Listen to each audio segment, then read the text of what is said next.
Namaste. Heartfelt gratitude to all of you for being here.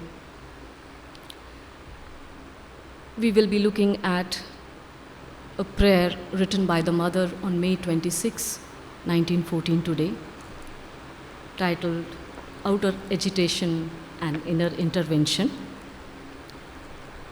The prayers and meditations are a wonderful collection of the mother's own meditations, prayers, reflections, while she was doing her own yoga. In fact, it has the entire science of integral yoga in it. The mother's experiences, and she has very candidly spoken about her experiences on the yogic path, what one undergoes. Hardly any mystic has done that. But the mother, she has poured out her experiences, and through those experiences, she is trying to tell us something. When one reads these prayers and meditations, one gets into direct contact with the mother's consciousness while she had written these, and then opens a profound way.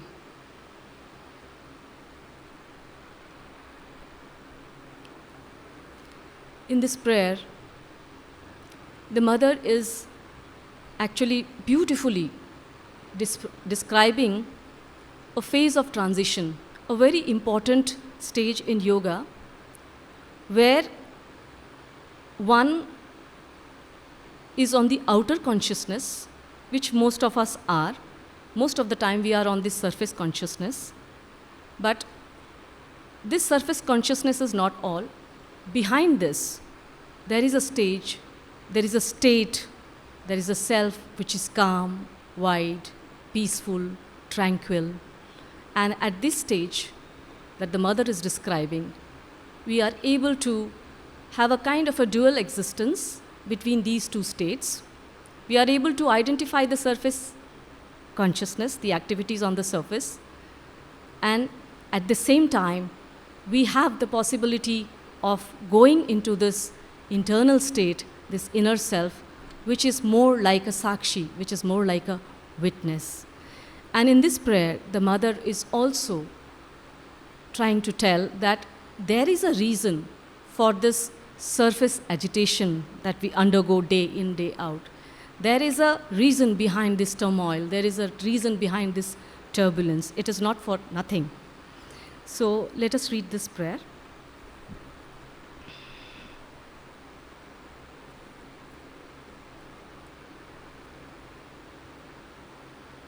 On the surface is the storm. The sea is in turmoil. Waves clash and leap one on another and break with a mighty uproar. But all the time, under this water, in fury, are vast, smiling expanses, peaceful and motionless. They look upon the surface agitation as an indispensable act, for matter has to be vigorously churned if it is to become capable of manifesting entirely the divine light. Behind the troubled appearance, behind the struggle and anguish of the conflict, the consciousness remains firm at its post, observing all the movements of the outer being. It intervenes only to rectify direction and position, so as not to allow the play to become too dramatic. This intervention is now firm and a little severe, now ironical, a call to order or a mockery, full always of a strong, gentle, peaceful and smiling benevolence. In the silence, I beheld thy infinite and eternal beatitude. Then softly, a prayer rises towards thee from what is still in the shadow and the struggle.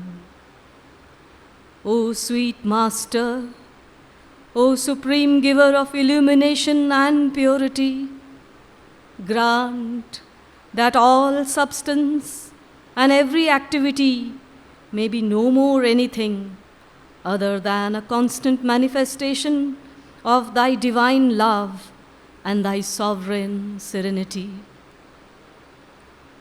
And in my heart is the song of gladness of thy sublime magnificence.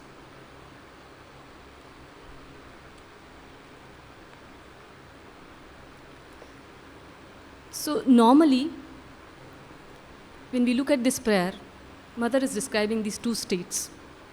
Normally, most of the time, we are identified with this surface consciousness. We think and identify ourselves only as that this is me, name, body, relationships, degrees, qualifications, emotions.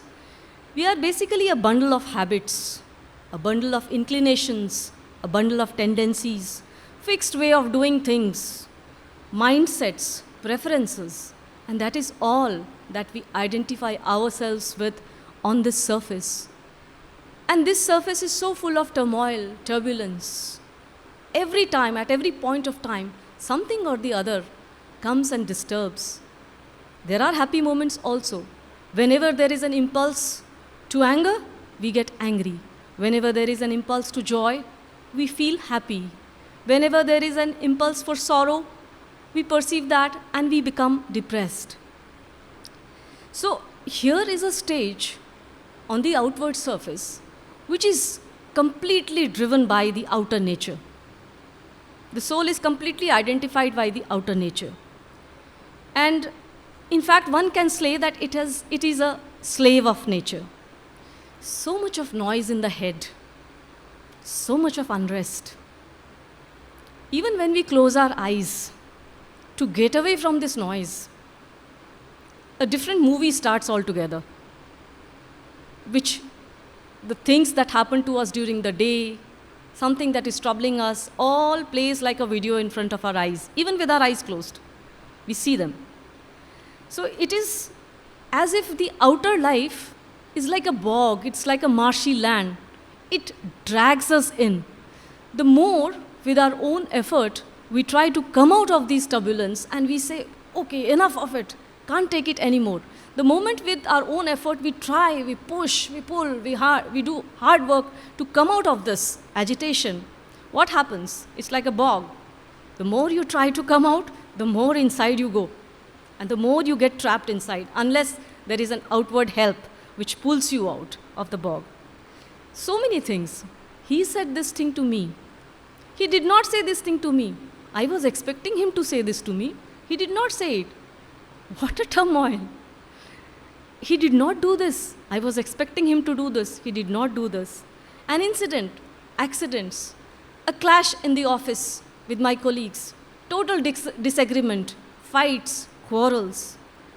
And even after the incident is over, even after this agitation is over and it has been taken care of, sort of solved, we carry it still in our heads.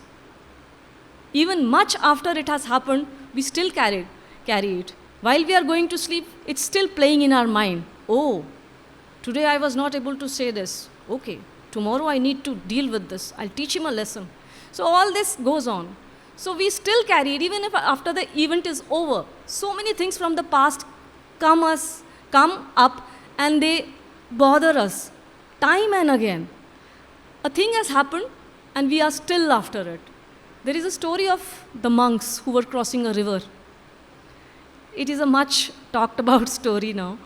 So the monks, there is a head monk, Guruji. So while they are crossing a stream, they see a woman who is drowning, who's fallen into the water and can't get out, and she's screaming for help.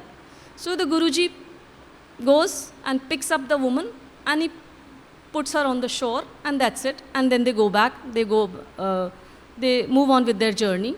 So the other monks, the chelas, they are looking at the Guru and they just can't take it. Guruji ne aurat ko uthaya, So this was bothering them and they can't get it out of their minds. 3-4 days went away like this. So the Guru, perceiving that something is bothering them, he asked them, what is ailing you? What is bothering you? You seem so preoccupied with something. He says, but Guruji, that day you lifted that lady and you carried her. And Guruji said, I lifted her put her on the shore, left her there. You are still carrying it on your heads. You're still carrying that incident in your heads.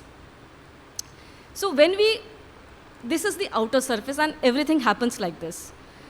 But when we take to yoga, when we turn towards the spiritual life, we become aware of something more, something deeper than this surface consciousness.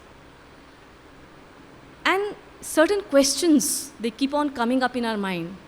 Why is this happening? And there is a very profound question one asks, often in childhood, and as we grow, we forget this. Who am I? Who am I who's facing this? So, why am I here? Why is this misery? And so on. So, many times unknowingly, and sometimes out of disgust, and sometimes out of not able to take the pressure of these outer surface activities, we turn to something, we look for something that is going to calm us, that is going to take away this misery, that is going to take away this agitation. And invariably, when we are on this path of yoga, when there is even a slightest of aspiration, the movement is inward. A new relationship begins to develop between the soul and nature. Earlier, the soul is not the master, the nature is the master. This stage is called as Anish. And then comes a stage when we are able to look at these outer circumstances, this outer agitation, these outer turmoil and turbulences as if we are seeing them happening. And we realize at some point of time that is it really necessary to react to these? And after some time we also see that something that was bothering us too much, after some time it also fades away. So with this kind of a, you can say this kind of a seesaw kind of a thing, there is also, we are on the outer surface, the agitation is there, but when we turn towards yoga, towards the spiritual life, something wonderful happens. Something tries to turn inwards, and the moment that happens, a very profound experience one undergoes. There is a kind of calmness, there is a kind of wideness, and we feel that peace. And a little bit of that peace makes us want more of it. So what is it basically? The surface consciousness is now moving inside. The core, the seat of consciousness is actually inside.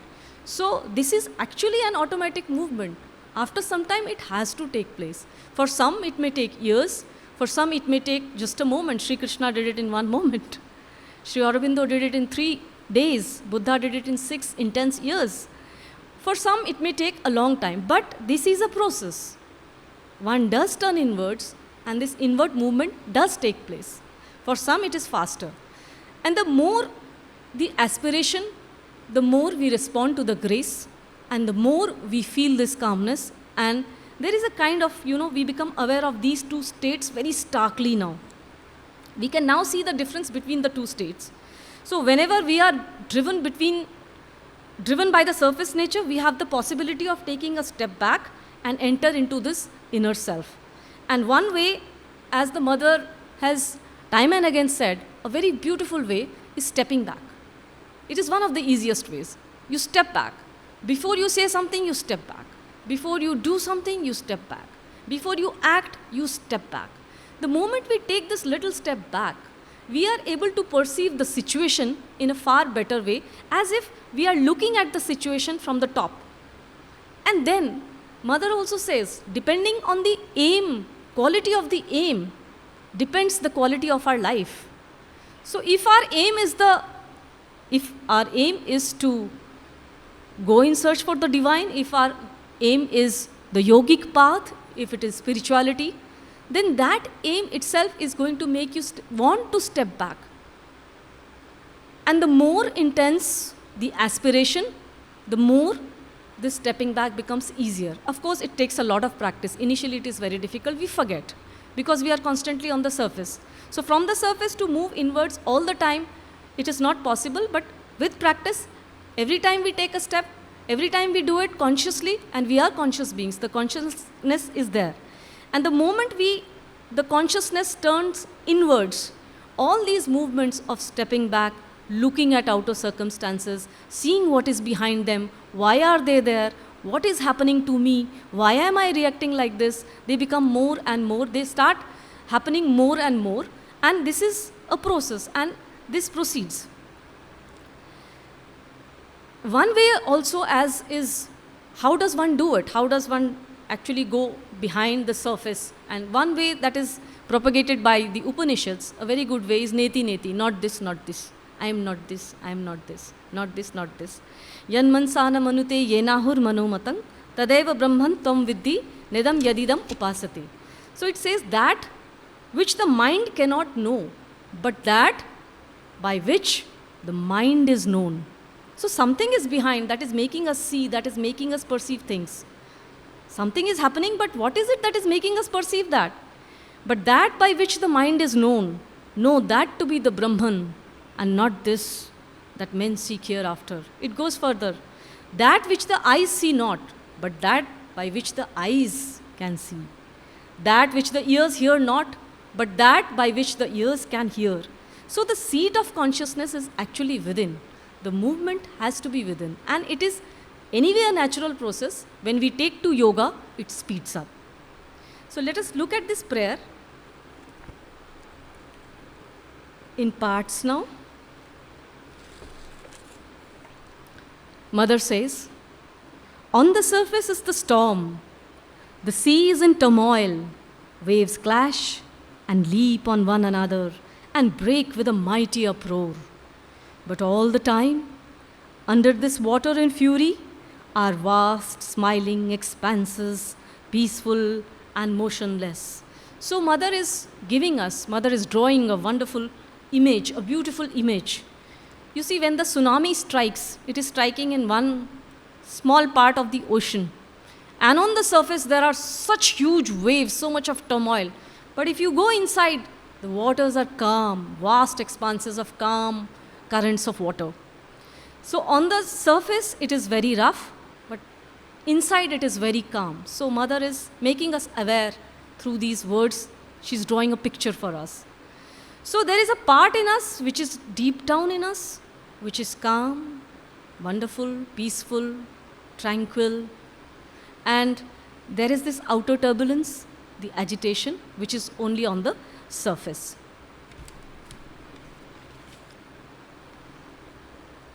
Mother goes on to say, they look upon the surface agitation. They, that is the vast expanses which are within, they look upon the surface agitation as an indispensable act, for matter has to be vigorously churned if it is to become capable of manifesting entirely the divine light. We have heard stories from mythology and from the scriptures. Sansar mithya hai, all this is mithya and all. What Mother is saying is unimaginable. This is something very different.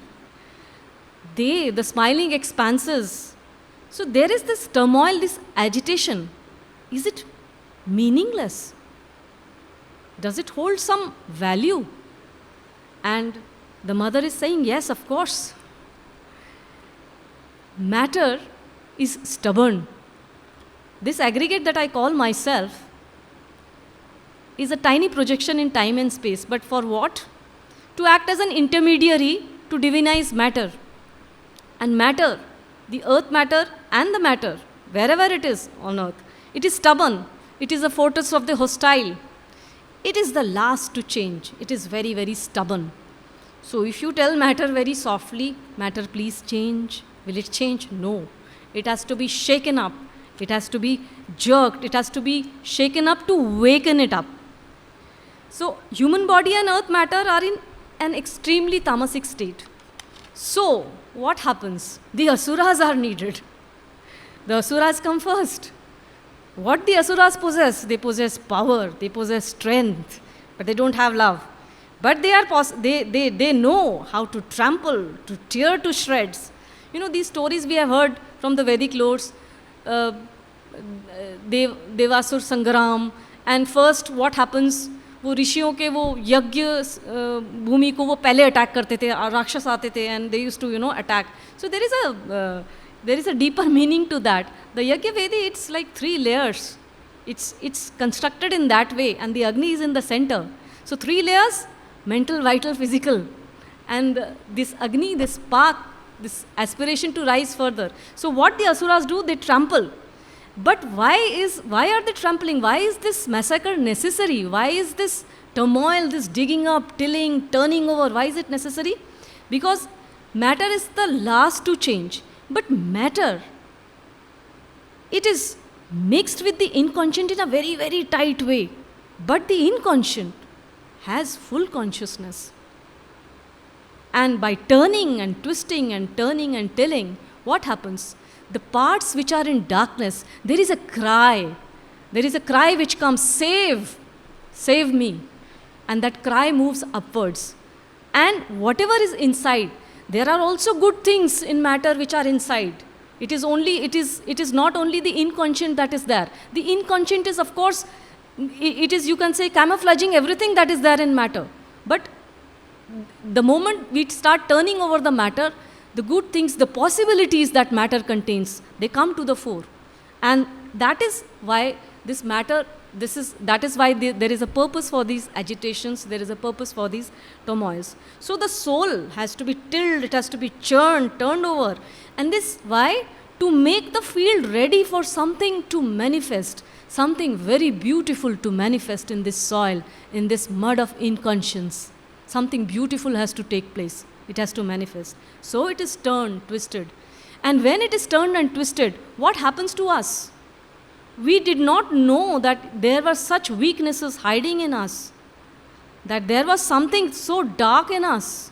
The moment it comes to the forefront, at least we are able to identify that. When we are able to identify it, we can work on that. We can turn upwards to the light. And when we turn upwards to the light, all these dark corners, the light comes. It lights up these dark corners, and then they get ready. And that is the reason for this turmoil. Mother goes on to say, behind the troubled appearance, behind the struggle and anguish of the conflict, the consciousness remains firm at its post, observing all the movements of the outer being. It intervenes only to rectify direction and position so as not to allow the play to become too dramatic. So this is everyone's truth, this dual state. You see simultaneously a part which is caught up in turmoil, in agitation, and a part which is free, which is looking, which is a witness. And beautifully this has been described in the Upanishads as Dwasuparna. There is a tree, and 2 birds are sitting on that tree. The first bird is sitting on the lower branches, and it is pecking and plucking and eating, trying to eat the fruits. The other bird is sitting at a height. Is just looking as if amused, looking at this bird, looking at everything with a very beatific smile. And this lower bird, it is pecking at the fruits, trying to eat. Some are sweet, it enjoys. Some are bitter, it gets disgusted. But nevertheless, it goes on eating. It cannot control itself. It goes on eating, pecking at the fruits one at a time, some bitter, some sweet. Then suddenly he sees the bird on top sitting. He says, I am having these experiences, some fruits are bitter, and is this bird on top, has it got some special powers that it can only taste the sweet fruits or something like that? This kind of turmoil goes on in the bird's mind. So it starts moving upwards. As it starts moving upwards, it meets with another sweet fruit. So sweet, so sweet. It starts enjoying it and forgets that bird. And after that it plucks another fruit, which is so bitter, so bitter. It gets totally disgusted. It doesn't want to have any more of this fruit now. So it starts moving upwards towards that bird to know the secret. What is the secret for this, peaceful glance that this bird is having? As it starts moving upwards, a strange thing happens. It starts merging with that bird. It doesn't know, but as it moves closer and closer to that bird, it realizes, "Arey, ye to main hi hu." And why this bird? This is that self. It is amused. It is almost allowing the play to happen. It is not even telling anything to that bird. It is letting those outer, the sweet and bitter experience to go on. It's amused. Okay, I know. A time will come when you will turn inwards, as if saying that. And finally, then this is a beautiful narration of these two states. One is in turmoil, and finally, ultimately what happens is we do look inwards and we do turn towards the self. And then peace, calm, tranquility that we are seeking, and also the vision to understand why this agitation was there, that also starts coming in. But it comes only when the state is very peaceful. Good things, magnificent things, beautiful things can manifest. So this is the story of Dwasuparna. And when we are in that seat of consciousness which is inward, calm, tranquil, as a witness, we are in a state to perceive the world in a much better way. We are also able to perceive others in a way which is conducive to their higher needs. It is not only that, another story from Upanishads, the story of Shvetketu, thou art that, tat tvamasi. Shvetketu, thou art that.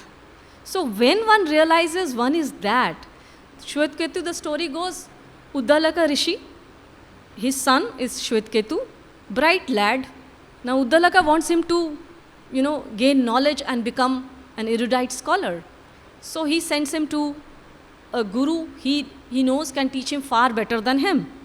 So Shvetketu goes to this guru. 12 years he stays in the Gurukul.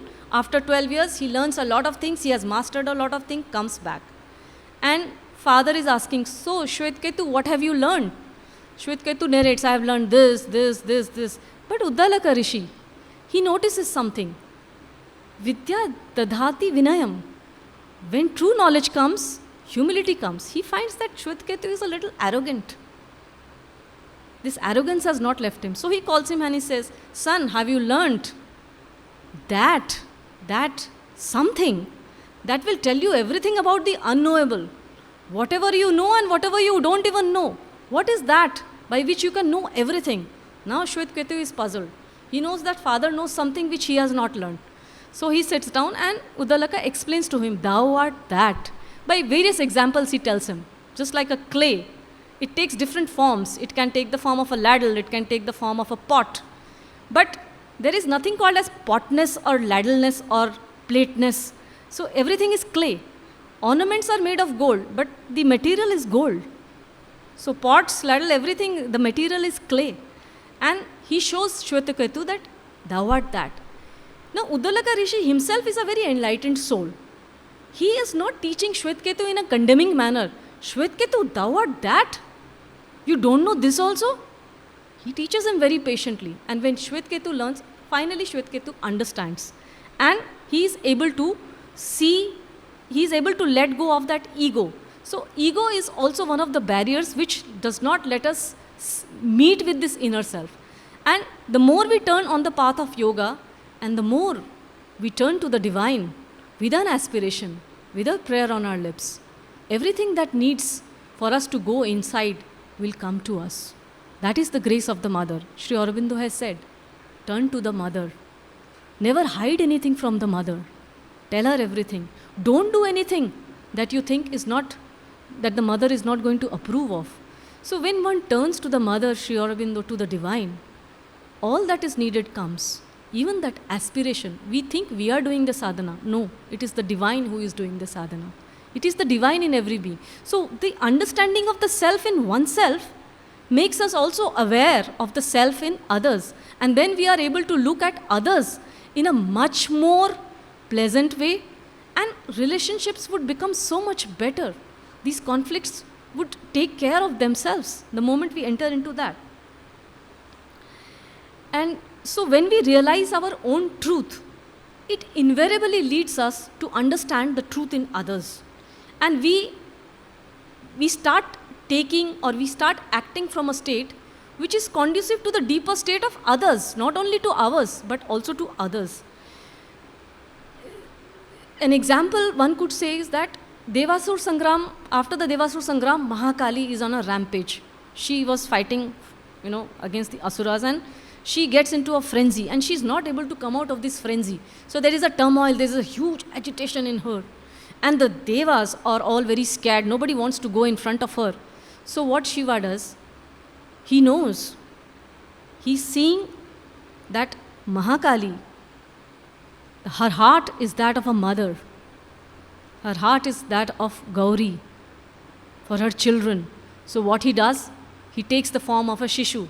He becomes a child, Batuk avatar. And the child starts crying. The moment Mahakali hears that cry, that motherly affection comes forward and she forgets everything and she again becomes Gauri. In the ashram, while the mother was there, I don't know whether you have heard about Hutadi. She was a painter, a very fine painter, and she used to paint from a very high state of consciousness. In fact, her paintings, if you look, Hutadi, she is known as. In fact, if you look at her paintings, you can actually get into that tranquil state of, So she was taught by the mother herself. The mother taught her from scratch how to paint, how to get in touch with the consciousness, seat of consciousness, and then paint. So she used to paint from that state. Once what happened, Hutadi and mother, she got very angry with the mother. Something happened. Some ego tussle with Hutadi. So she went to the mother, she just barged into a room and she says, "You don't love me, I don't love you. Finished, our relationship is finished." And she storms out of the room. She says, "I'm packing my things and I'm leaving." So mother, see, this is how she understands what Hutadi has inside. So she sends Vasudadi to her immediately. Hutadi is packing in rage. Vasudadi comes. She gives her a card which the mother has written for Hutadi. Now that she is living, mother has made a card for her. Mother did not say, "Oh, how dare you tell me like this, talk to me like this." Or she did not say, don't go, I will miss you, whatever. She was very calm. She just sent a card. And Vasudadi very gently, she says, "Okay, keep the card over there." And Vasudadi says, "Don't you want to know what the mother has said about you after you left?" She says, "Okay, tell me." And Vasudadi tells, the mother has said, she, Huta, does not know how much she loves me. See the connect she is making. And on hearing that, what happens to Hutadi? She is all tears. Gone are her bags. And she is there in the ashram till her last days. She does not leave it. She goes back to the mother. So mother, she has sensed this. She has sensed something very beautiful. By this, we come to know that there is something beautiful. The self is beautiful in all. It is the same consciousness that is in all. Can't we relate to that? The moment we see that, and this is what awareness is all about. This is what consciousness, the seat of consciousness is all about. You start seeing everything with an awareness. Everybody, everything, every act with an awareness. And keeping the aim in mind, you wonder, this surface thing, is it really needed for me? Do I really need to react to that? And automatically that step that you want to take back, it is there. It happens automatically then. Nolinida, senior most disciple of Sri Aurobindo, he was with Sri Aurobindo in the revolutionary days also. Once somebody caught hold of Nolinida on the way and bombarded him and started, you can say, attacking him with words and अनाप शनाप बोलना, उनको खूब सुना रहे हैं अच्छे से. You did this, you did that. Nolinida very quietly, he keeps on listening, very quietly he listens. And after some time, this person is out of breath. So he stops to take a little breath. Nolinida says, "Shesh hoye gelo, ami jabo. Is it all over? Can I go now?" Buddha, the same happened to Buddha. One person comes and he calls him hundreds of names. काफ़ी बुरी तरह से उनसे बात करते हैं, खूब सुना के उनको. Buddha with his calm, benevolent smile does not say anything. and the person goes away. थक जाता है वो बोल बोल के. Finally goes. Once he goes home, he realizes he's filled with remorse. ये मैंने क्या क्या डाला, वो तो इतने अच्छे हैं, that peace on, suddenly something strikes him. He goes back the next day to Buddha and he is all apologetic. But Buddha says, you are not the same person anymore. You are a very different person now. And Buddha has already forgotten about that. So these are just examples to show that one can relate to the self in others how beautifully they have shown us the way.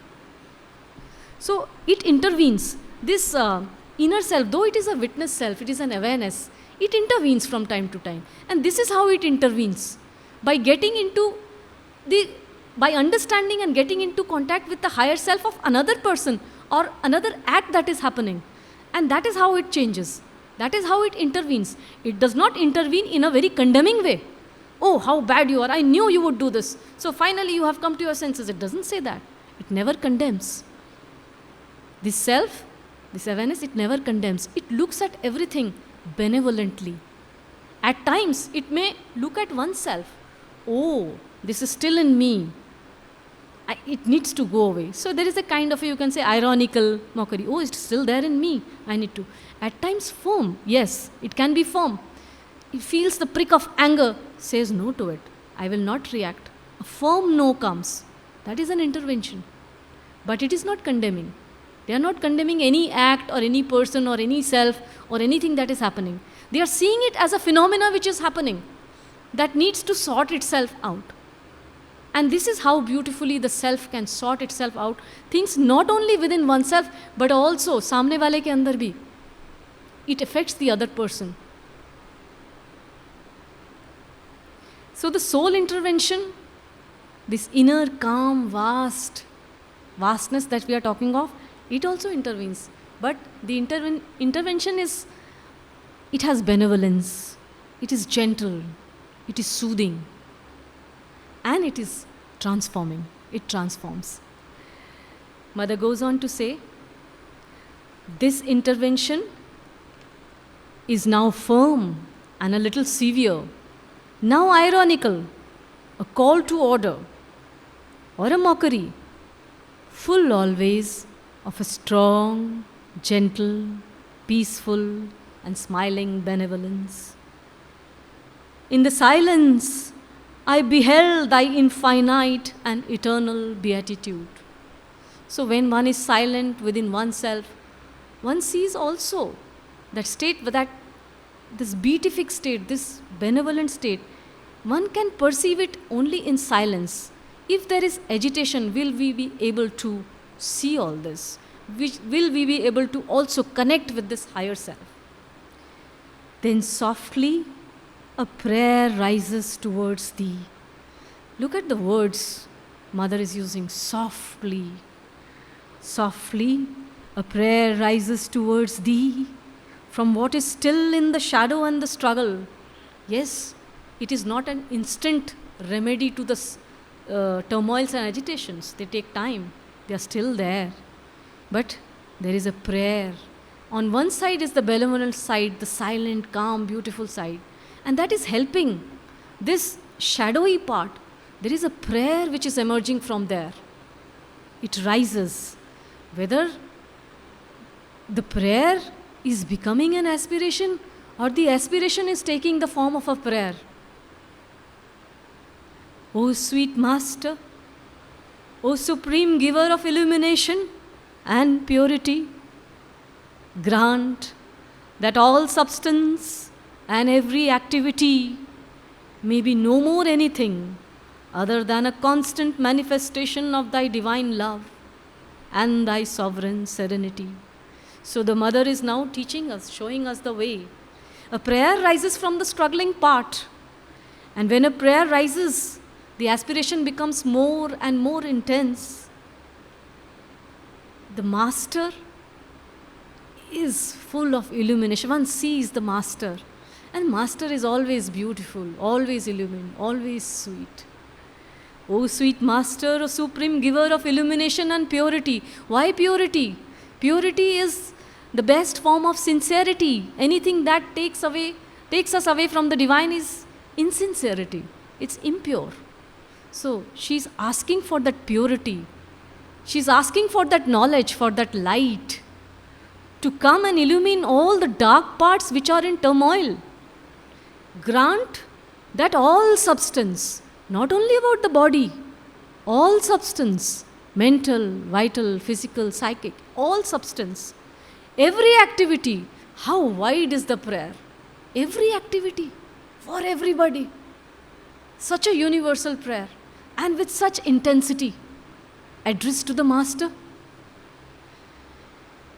Every activity may be no more anything than a constant manifestation of thy divine love. Love is the supreme power which can transform. The mother knows this. She's asking for that love to manifest. Even from that shadowy part, such is the prayer that is emerging from her.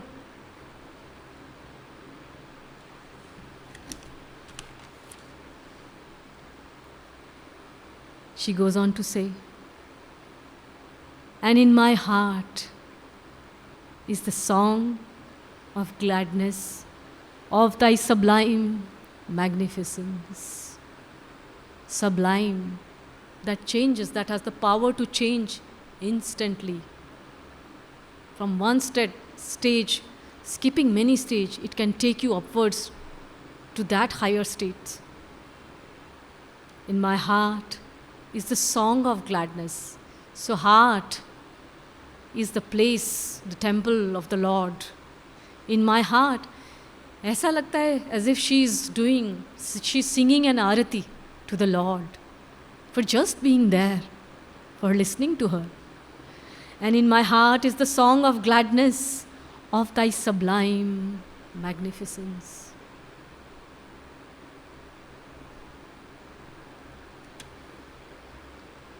Mother is showing us the way. The more intense the aspiration, the more calm, the more peaceful, the more serene we become internally, the more rapid is the progress. When we sit for meditation, another kind of film starts, no? So many thoughts, so many things, turbulences start. In Savitri, Sri Aurobindo has narrated something very beautiful. Savitri, when she sits down for meditation. And here is something we understand when Mother says, on the aim of your life will depend the quality of your life. Savitri sits down for meditation. And the line, which beautiful line from Sri Aurobindo, time, life and death were passing incidents. She is not bothered about even time, life and death. She's so focused. She feels that she's so calm. Nothing is shaking up that calmness from her. And often one may wonder, what actually makes us go inwards? What goes inwards? Consciousness goes inwards. Consciousness is the one which is also creating the instruments for its own expression. But after creating the instruments, it limits itself to the form and the shape, and that's how it functions. But the possibilities are infinite with the consciousness, even if it is limited to the form. And the seat of consciousness is within. That is where we have to go. I would end with a quote from Sri Aurobindo. In fact, it was in the Darshan Day message on 15th August this year. The truth of ourselves lies within and not on the surface.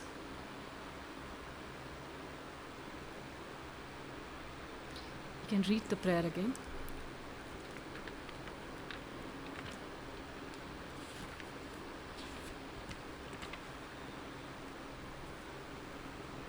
May 26, 1914.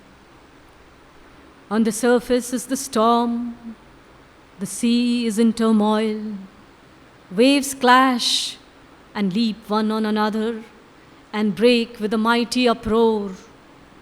But all the time, under this water in fury, are vast smiling expanses, peaceful and motionless.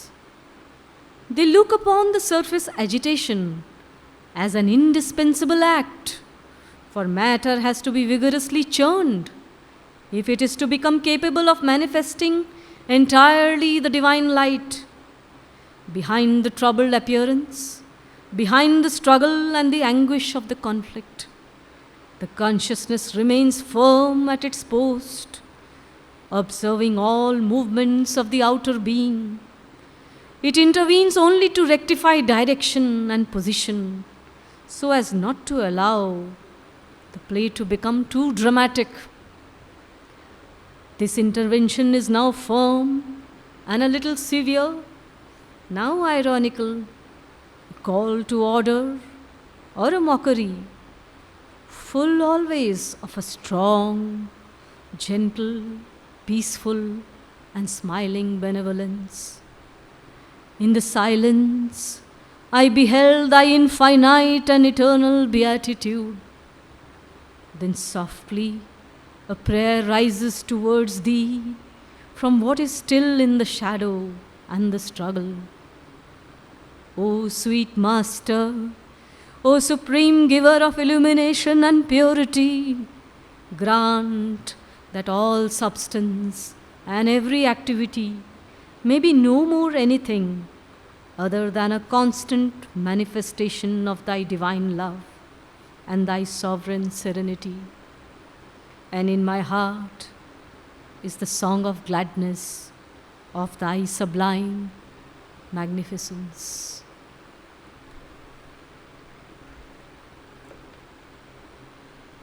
So seeing these two states, the outer and the inner, and making the seat of consciousness within, we actually are at a vantage point. It is very liberating to attain to this state. And the Mother praying for all for this state, it is a certitude for us.